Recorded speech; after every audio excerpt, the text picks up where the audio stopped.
the subject of law and order. That was the campaign's definition of what the speech would be about. It appeared to have about 8 minutes of material focused in some sense on law and order, and then it went back to a Trump campaign speech, a stump speech, elements that we've heard many times: immigration, trade policy, education policy. He got into teacher tenure in a speech that was supposed to be about law and order. We're joined now by Mark Thompson. He's the host of Make It Plain, which airs on Sirius XM. He's with us here along with Charlie Sykes, Rick Wilson, and E.J. Dionne. And Mark, one of the things Donald Trump concentrated on repeatedly was the African-American vote, saying that, in effect, African-Americans have been duped for more than 60 years now in voting for Democrats.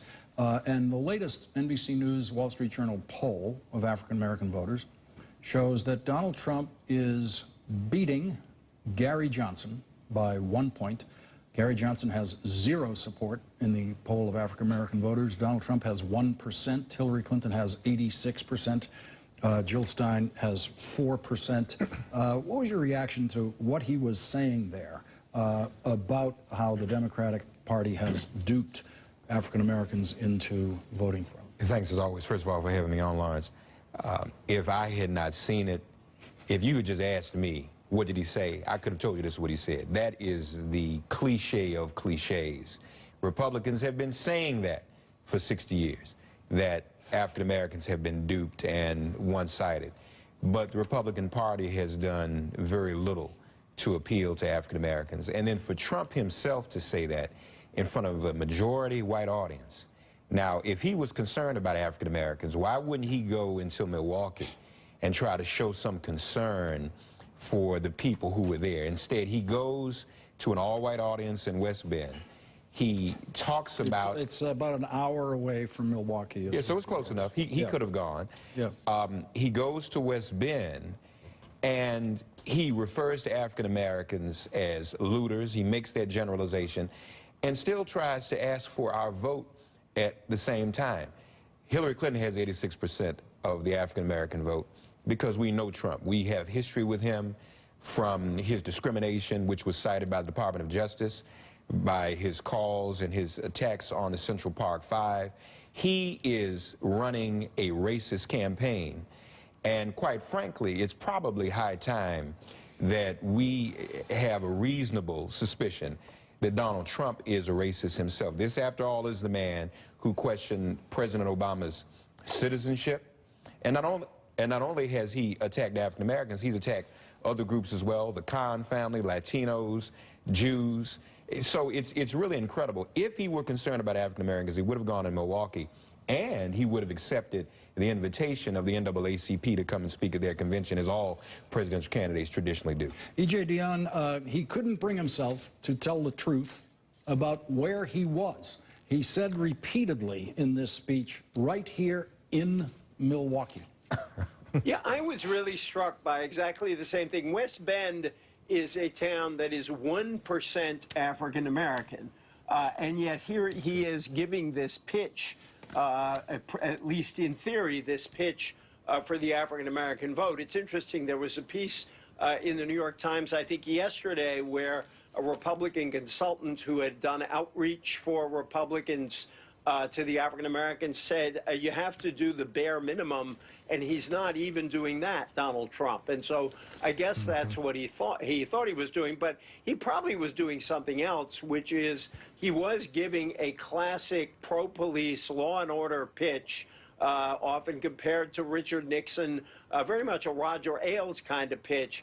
And by casting it in terms that it's appealing to the African American vote, he's trying to protect himself from charges saying he's really appealing to a backlash vote.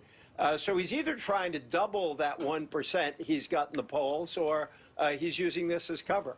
Rick Wilson, he couldn't bring himself to refer to what's coming up as a presidential election. What he called for, and I haven't heard this in Republican boilerplate before, what he called for was, quote, peaceful regime change. You know, he has a great affinity for dictators and a great affinity for authoritarians.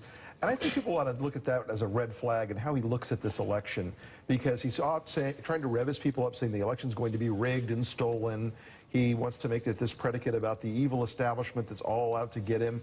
And he's trying to get his folks in a frame of mind where they look at this thing as something that's been stolen from them, and he wants them out on the streets, you know, doing the same kinds of things that he's decrying tonight.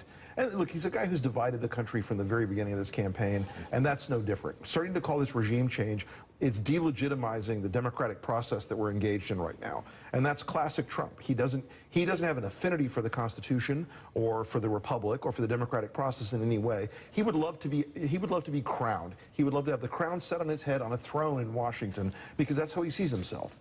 Charlie Sykes, your reaction to the speech and how it will play out there in your state of Wisconsin?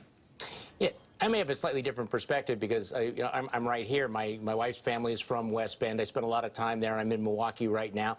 And it is obviously interesting that he would give that speech up in West Bend. You know, look, let's give him a little bit of credit that somebody wrote him a speech that had some outreach to the African-American community, and you got to give him some credit for that. However, having said that, I'm guessing that African-Americans in Milwaukee are going to be looking at that speech and asking the question, why did you give that in West Bend, which is a great town, but it is 1% white, 1% African-American? And secondly, where's the substance? There was some things in that speech that was a sound critique of problems in Milwaukee, and I kept waiting for, was there an idea, was there a solution, was there a proposal, anything?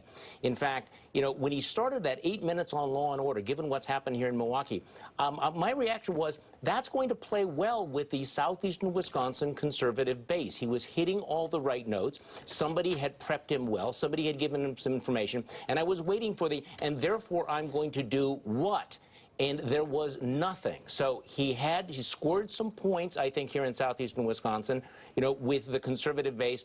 But in terms of the African-American vote, I mean, the fact that he's sort of reading this, he's going through the motions, people have been paying attention, they've been watching. Voters in Wisconsin are very, very savvy. And I think they're going to look away and they're going to say, what we got was some rhetoric, some words, but nothing much behind those words. Well, when you watch a speech like this with Rick Wilson, you actually get credits while it's going on to Republican speechwriters who wrote some of those passages before, yes, including in Giuliani's speeches and so forth. So I had that advantage as we were listening. Mark Thompson, thank you very much for joining us tonight.